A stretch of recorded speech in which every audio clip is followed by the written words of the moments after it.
আসসালামু আলাইকুম ওয়া রাহমাতুল্লাহি ওয়া বারাকাতুহু। অনেক আগে শুনেছিলাম এক নাস্তিকের মুখে। সেই নাস্তিক বলেছেন, মুসলমানরা বিশ্বাস করে এই কোরআন আল্লাহর কিতাব বা কথা, আর এতে সব কিছুর বর্ণনা দেওয়া হয়েছে বলে বিশ্বাস করে। যা আছে এই পৃথিবীতে তাই আছে এই কোরআনে, আর যা এই পৃথিবীতে নেই তার বর্ণনা কোরআনেও নেই। তাই নাস্তিকের দাবি হলো, কোরআনে সব কিছুর বর্ণনা মোটেও বলা নেই। যদি থাকে তাহলে কোথায় দেখান। পৃথিবীতে কোটি কোটি পশু পাখি আছে, ছোট ছোট এমন জিনিস আছে যার নাম কোরআনে কোথাও নেই, আর কেউ প্রমাণও করতে পারবেন না।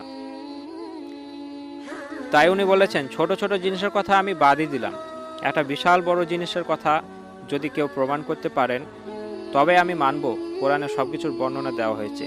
আর তা হলো, এই কোরআনে ডাইনোসরের কথা বলা আছে কি? প্রমাণ করতে পারবেন বা দেখাতে পারবেন? এই ছিল নাস্তিকের প্রশ্ন। তবে চলুন দেখা যাক কার জয় হয়।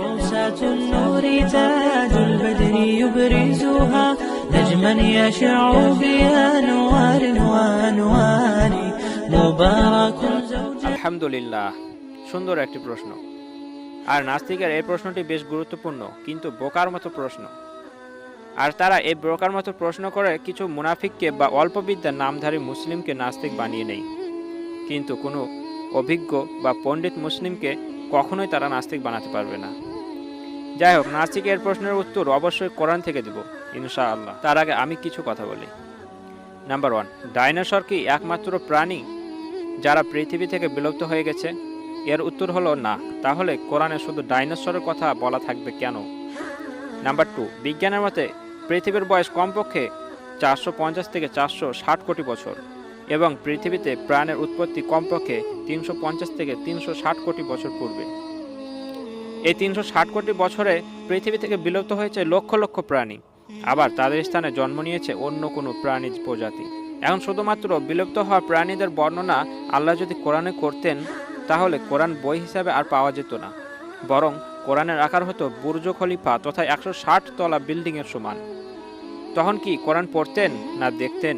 নাম্বার 3, আর যদি ধরেই নিই যে আল্লাহ কোরআনে ডাইনোসরের কথা বলতেন, তাহলে কি আপনারা অন্য কোনো বিলুপ্ত হওয়া প্রাণী সম্পর্কে প্রশ্ন করতেন না? যাই হোক, এই প্রশ্নগুলো সেই নাস্তিকদের করলাম। এবার নাস্তিকের মগজ ধোলাই করব কোরআন থেকে ডাইনোসরের প্রমাণ দেখিয়ে। কোরআনে মহান আল্লাহ বলেছেন, তার নিদর্শনের অন্যতম হলো আসমান ও জমিন তথা মহাবিশ্বর সৃষ্টি এবং মহাবিশ্বের মধ্যে সমস্ত জীবজন্তুর সৃষ্টি। 42 নম্বর সূরার 29 নম্বর আয়াত। আর এই রকমই কথা বলা হয়েছে 2 নম্বর সূরার 164 নম্বর আয়াতে। উপরে এই আয়াতে ব্যবহৃত আরবি শব্দ দাব্বা, এর অর্থ হলো আল্লাহর সৃষ্টি সমস্ত ধরনের প্রাণী জীবজন্তুকে বোঝায়, যেমন মানুষ, জিন, পশু, পাখি ইত্যাদি। এক কথায় যার জীবন আছে। এখন সমস্ত ধরনের প্রাণীদের মধ্যে কি ডাইনোসর একটি প্রাণী নয়? তাহলে ডাইনোসরের নাম করে আলাদাভাবে বলার প্রয়োজন কোথায়? আর আলাদা নাম উল্লেখ করতে হবে কিসের জন্য? যেটা আমাদের প্রয়োজন সেটার কথা ঠিকই বলেছেন আল্লাহ, তাই না? এবার বলি, বিজ্ঞানীরা বলেন গত 100 বছর পৃথিবী থেকে বিলুপ্ত হয়েছে 1500 থেকে 2000 পরিচিত প্রাণী। এখন প্রশ্ন হবে, ডাইনোসর ছিল তার তো প্রমাণ পেলাম, কিন্তু ডাইনোসর বা আরও অন্যান্য বিলুপ্ত হওয়া প্রাণী সম্পর্কে কি কোরআনে কিছু বলেছে? এই প্রশ্ন উত্তর হলো হ্যাঁ, বলা আছে। কোথায়? চলুন তাহলে দেখি। আল্লাহ বলেছেন, এরা কি পৃথিবীতে ভ্রমণ করে দেখেনি যে তাদের পূর্বে যারা গত বিলুপ্ত বা ধ্বংস হয়েছে তাদের পরিণতি কীরূপ হয়েছিল? পৃথিবীতে এরা গত বিলুপ্ত বা ধ্বংস হওয়া প্রাণী শক্তিতে ও কীর্তিতে এদের যা বর্তমানে পৃথিবীতে বসবাসকারী প্রাণী চেয়ে অনেক বেশি। 40 নম্বর সূরার 21 নম্বর আয়াত। সুতরাং বলা যেতে পারে এই বিলুপ্ত হওয়ার প্রাণীদের অন্যতম হলো ডাইনোসর। তাই তাদের কথা আলাদাভাবে বলার প্রশ্নই ওঠে না। আর অন্য আয়াতে বলা হচ্ছে, পৃথিবীতে ঘুরে দেখো বা পৃথিবীকে খুঁড়ে দেখো কিভাবে তিনি সৃষ্টি শুরু করেছেন। 29 নম্বর সূরার 20 নম্বর আয়াত। আর সত্যি বলতে খনন কার্যের মাধ্যমেই তো বিলুপ্ত হওয়া প্রাণীদের সন্তান পাওয়া গেছে, তাই না?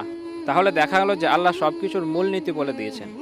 তাই এটা প্রয়োজন নয় যে প্রত্যেক প্রাণী সম্পর্কে কোরআন A to Z সমস্ত কিছু বলা থাকবে বা একটা একটা করে নাম উল্লেখ করা থাকবে। যেটা যেমন প্রয়োজন মানুষজাতির জন্য সেটার বর্ণনা স্পষ্টভাবে বলেছেন, তাই না? সবশেষে বলবো, কোরআন হলো বিজ্ঞান, আর বিজ্ঞানী হতে চাইলে চাই আপনার কোরআনের জ্ঞান। তাই হাই আফসোস, আমাদের কাছে থাকা সত্ত্বেও বিজ্ঞানের খাতায় আমাদের নাম নেই। এর কারণ কি আমি এখনো পর্যন্ত জানি না। যদি আপনাদের কারো জানা থাকে আমাকে কমেন্ট করে অবশ্যই জানাবেন। আজকের প্রশ্ন উত্তর পর্ব এই পর্যন্তই। আল্লাহ আমাদের সবাইকে কোরআনের জ্ঞান দান করুন। আমিন।